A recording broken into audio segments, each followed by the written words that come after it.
Right now, 22 African nations are spending more money servicing their debts than they spend on health care and education combined. And the people collecting those payments include pension funds in London, hedge funds in New York, and sovereign wealth funds in Beijing. This isn't a crisis that's coming. It's a crisis that's already here, and it's been quietly reshaping the global economy while most of the world looked the other way. Picture this. A nurse in Lusaka, Zambia, hasn't been paid in 3 months. Not because Zambia doesn't have money, but because 37% of the government's revenue goes straight to creditors. In Ghana, the cedi lost 60% of its value in a single year, and the price of a bag of rice doubled overnight. In Ethiopia, a country of 120 million people, the government had to choose between paying bondholders or funding its national food security program. They paid the bondholders. These aren't abstract economic indicators. These are real choices that determine whether families eat, whether children go to school, whether hospitals have medicine. So how did we get here?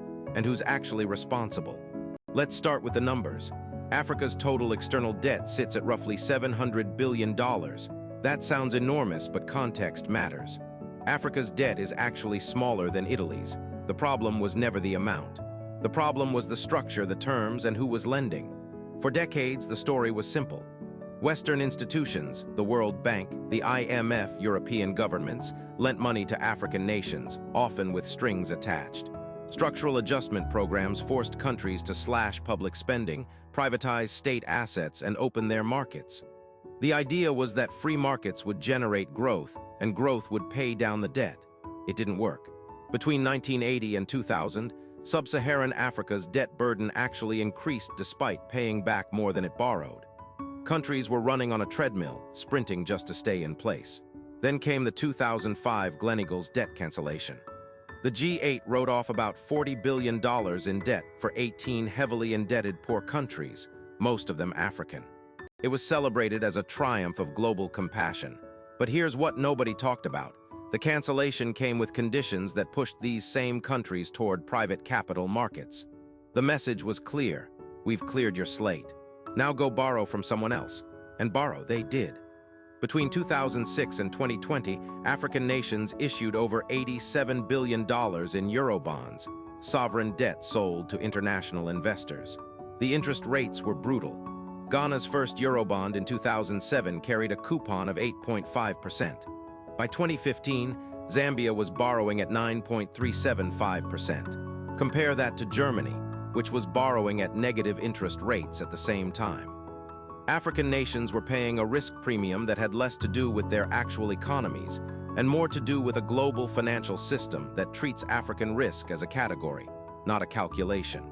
Now enter China. Beijing's Belt and Road Initiative poured an estimated $150 billion into African infrastructure between 2000 and 2022. Roads, railways, ports, dams. On the surface, this looked like development, but the lending terms were opaque. Loans were often collateralized against natural resources or infrastructure assets. When Zambia defaulted in 2020, it became the first African nation to do so during the pandemic, and the question of who owned what became a geopolitical flashpoint. China held roughly 30% of Zambia's external debt, but the terms of those loans were largely secret. Western creditors accused Beijing of creating debt traps. Beijing accused the West of hypocrisy, pointing out that Western institutions had been doing the same thing for decades. And that's the uncomfortable truth. This isn't a story about villains. It's a story about a system. The global financial architecture was never designed to help African nations build wealth. It was designed to extract value. When the West lent, it demanded austerity. When China lent, it demanded collateral. When private markets lent, they demanded returns.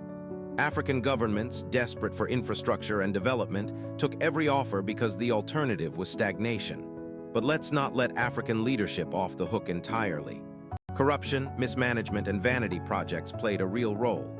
Kenya's standard gauge railway, built with Chinese loans, cost 3 times the original estimate and runs at a loss. Mozambique hid $2 billion in secret loans that triggered a sovereign default.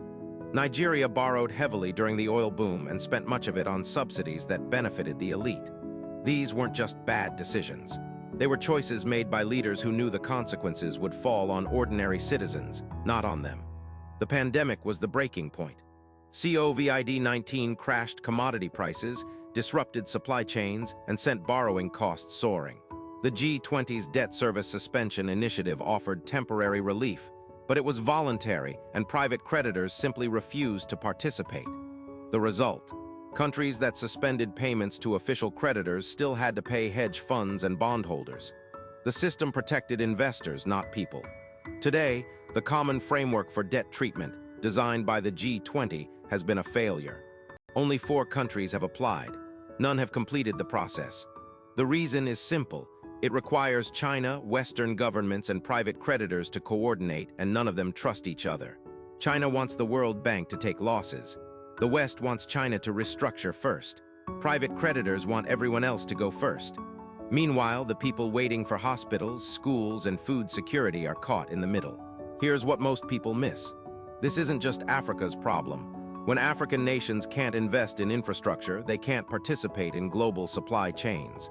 When they can't develop, they can't become consumers of Western and Chinese goods. When they default, it creates contagion risk in global bond markets. The debt crisis is a slow-motion economic earthquake, and the aftershocks will reach every continent. The real question isn't who to blame. It's whether the world will build a financial system that treats African nations as partners or continue treating them as extraction zones with better branding.